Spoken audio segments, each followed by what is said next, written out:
There's a sound that should be comforting, but out here it's just a promise of what's coming for you. My grandfather built this cabin deep in the woods, always said the silence was the real music, but it wasn't silent. There was always the wind, rustling through the pine needles, sighing through the eaves, a constant natural melody.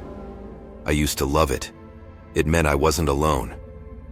Then, the winter got bad. Real bad. Snowed in for weeks. Just me in the cabin, and the wind. After about day 5, I started noticing something. The wind wasn't just wind anymore. It had patterns, rhythms, like breath or whispers. First, it was subtle. A low moan, almost human, just before a gust hit the chimney. Then I swore I heard my name, carried on a particularly strong draft that rattled the windows. My skin crawled. It was just the wind, right? Isolated. Cabin fever. But it got worse. The whispers grew clearer. They'd follow me from room to room. I'd stand still, holding my breath, and the wind outside would seem to pause, then pick up again, closer, almost like it was circling the cabin, searching. And the whispers, they started forming words. Not my words, not words I understood.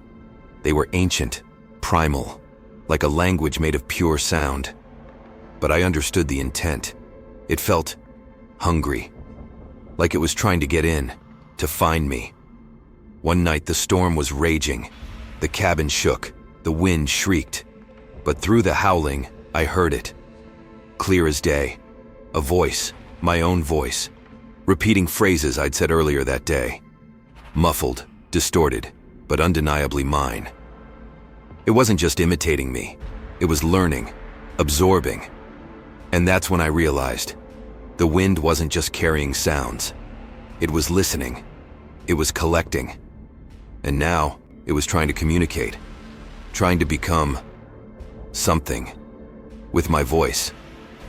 I barricaded the doors, nailed blankets over the windows. But you can't block out the wind. It seeps through cracks. It whistles through keyholes. And now, when it whispers my name, it sounds exactly like me. Or like the parts of me it's already taken. I haven't slept in days.